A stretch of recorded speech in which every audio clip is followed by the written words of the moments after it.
Hey everybody, this is kind of a lecture to say this is what you need to be doing after you get the job and just some things to really keep track of and think about um, as you get ready to do that. So being engaged at work. So yay, you got the job, you got an offer, you're well on your way. How do you become invaluable to your boss, to your department, and stay engaged? Because sometimes I tell people they have a Dr. Jekyll, Mr. Hyde hiring experience. You can have it both as a candidate for a job and also as a supervisor where you're trying to hire someone. So, you have kind of Dr. Jekyll in the resume and interview experience, and they seem, all hunky dory and things are great. And all of a sudden you get that person on the job and you go, oh, this is really Mr. Hyde. This person's a monster. I did not see what I was getting myself into. And again, that can be the monster supervisor or the monster employee or monster coworker, where again, you saw one side of them at the beginning of the relationship, and then now that you're in the job, you see another side. And again, this would be a good time if you're in a situation like this to maybe go review that lecture on managing conflicts at work with coworkers.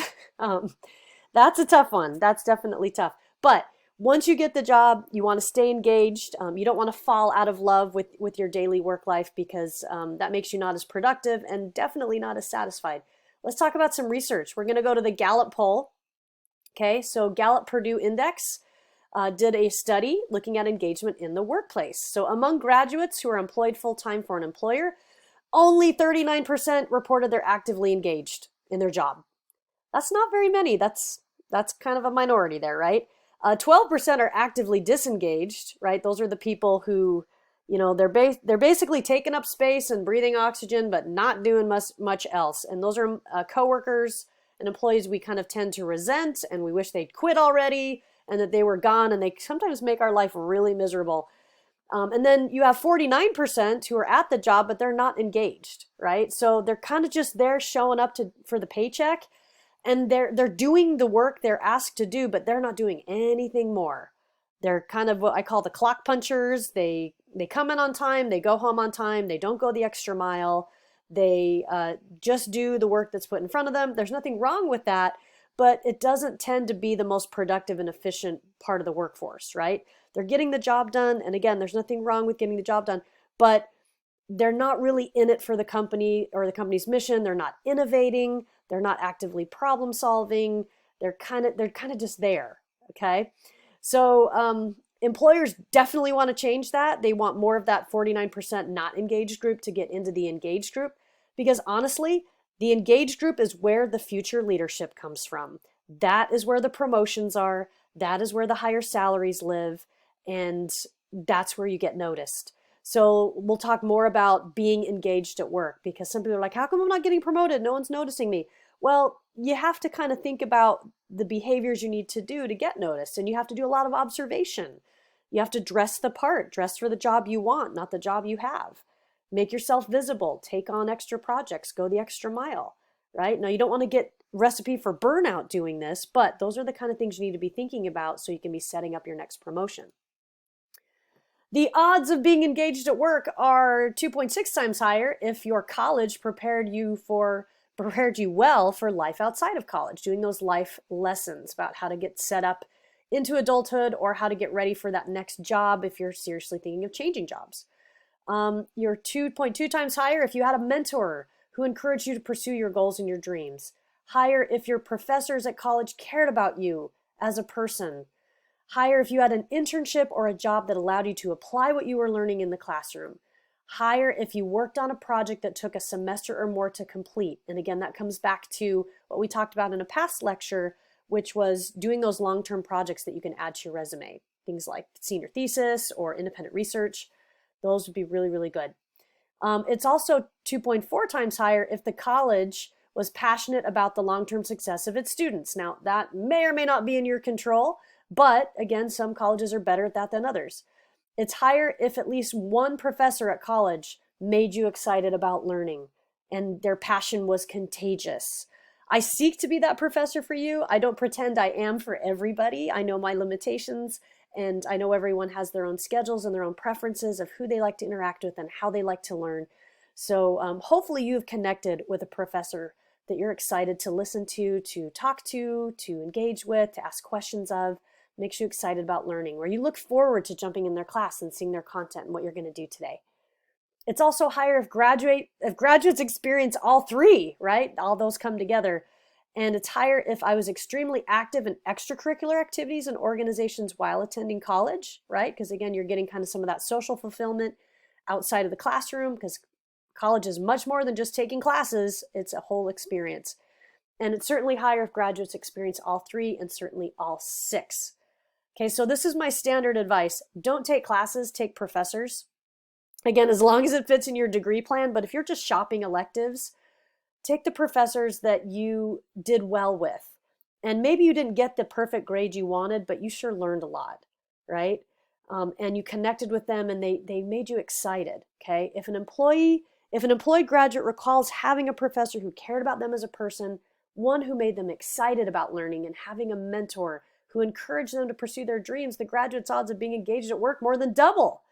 Okay, so this is where there is spillover between college and what happens after college that really does matter.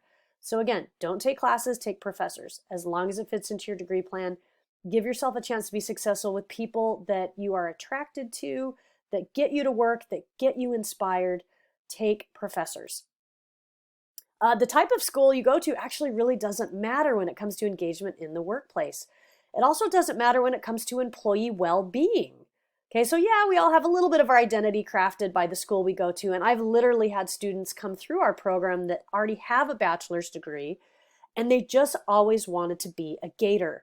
They have a lot of pride and a lot of name recognition when it comes to identifying as a Gator alumnus, and so they're like, I already have a bachelor's degree, but I always want to go to UF. And UF is a big name, and it'll open doors for me. It's a top 10 university. It's number 6. And that's a big deal to me. I want to be a Gator. It's a family tradition. It's something I really want. But at the end of the day, it actually doesn't really matter, okay? When it comes to, again, those two things, well-being and engagement.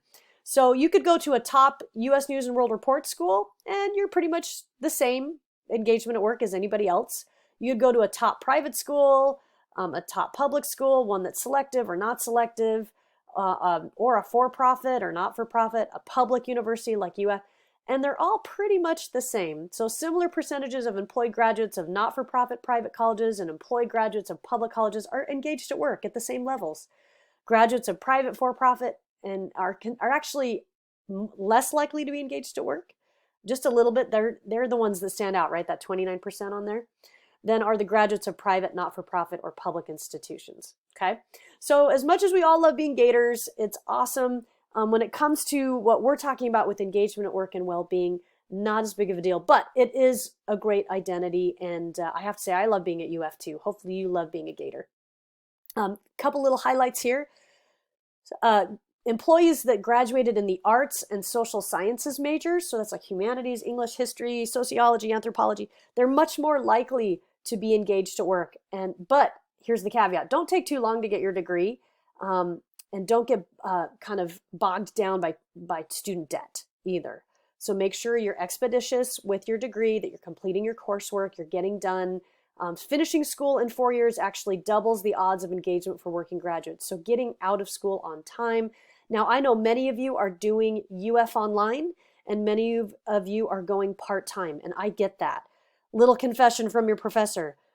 I started working at universities at age 21, full-time. Okay, I'm about 20 years later, so I'm in my 40s. I've never stopped working for universities. I fell in love with universities ever since I was 21 years old, and I worked as a staff member for half my career and a faculty member for the other half. And while I was a staff member, I actually got tuition benefits to go to school and finish my degree. So I was that person that was working my way through college, literally at the college.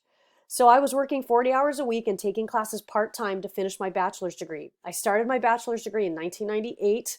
And finally finished it in 2005. It took forever because it was part-time and I had like 60 to 80 credits to go, and it took a long time, but I didn't have any debt when I was done, which was great. Finally, I got into my master's degree, which for many of you, a master's degree is kind of an enigma. Like, how long do master's degrees take, and how much commitment is there, and how expensive are they? Master's degree, many are actually for working professionals. So many master's degrees are set up to be 36 to 48 hour degree programs. So they're very doable part-time in 2 to 4 years at the most, but many can be done in a year and a half to 2 years while you're working full time. So just keep that in mind. And also master's degrees are kind of all your favorite stuff. You don't have to take all the classes that you don't really care about. It's stuff you really want to learn, and it's often more pleasant. So just keep that in mind. I took forever to get my bachelor's degree. It took me, let's see, 7 years to get my bachelor's degree. And then it actually only took me 6 years to get a master's and a PhD. That's weird. And then I did another master's part-time in about 3 years after that. So yeah, just keep on your timeline. I get that you may have to go part-time. Keep marching toward that goal, getting that bachelor's degree, keeping an eye on your debt. It actually does play out in your career. Okay. Unfortunately, those who strongly agree to having experienced all 6 elements that we talked about earlier, about having professors mentor you, who care about you, make you excited about learning, connecting your internship to what you were learning in the classroom, working on projects that take at least a semester, being active in extracurriculars, those who strongly agree to having all 6 in their college are actually really rare. So look at that very bottom, all 6, only 3% of all college graduates have experienced all 6 of those things. This suggests that colleges can give students the knowledge and experiences that make them engagement ready and savvy enough to identify and seek out workplaces that foster engagement, but we could do a better job. So what kind of makes my heart feel better is that 63% of people had at least one professor who made them excited about learning. I wish the number was higher on professors caring about you as a person and mentoring you to pursue your dreams. Sometimes there's a little bit of distance there, just professionally, because we have to supervise your learning experience and issue grades, and getting personal is sometimes complicated for professors and students. But yeah, I wish those numbers were better. So just realize having all of that happen is actually pretty rare, but I think the effort and seeking those out are really going to make a difference. So consider doing that in your experience. Your transformation. So these findings really from Gallup and what am I thinking? Gallup and Purdue. Yep, sorry. They shed light on how the effects of certain powerful college experiences can be felt years and even decades after graduation. These guys studied 30,000 graduates of college, and they graduated anywhere between 1950 to 2010. So they have decades of people. Where are you at? What's your well-being? You know, are you engaged? How's your work life? And these are the findings that they had. And just some of the findings. I have the full report if you want it. Just let me know. I'll send it to you. College students, their families, and the American public all expect that college is a transformative experience that leads to great jobs and great lives, but all too often, however, that's not the case. Higher education really has the power to change that. A national dialogue on improving the college experience should focus on ways to provide students with more emotional support, opportunities for deep learning experiences, and real-life applications of classroom learning. And that's what I'm trying to do in our class. And I hope that we get to see that more university-wide and really nationwide. But by taking action, colleges, educators, students, and their families can move the needle so more college graduates experience that great job and that great life. So think about the ways that you can become engaged. Focus on these 6 things. See if you can find a professor that you feel like you can connect with, that cares about you, a good mentor, one that makes you excited about learning. Look for projects, look for internships and extracurriculars that support your learning and connect you to your next goals in life. So I leave that with you, and we'll see you next time.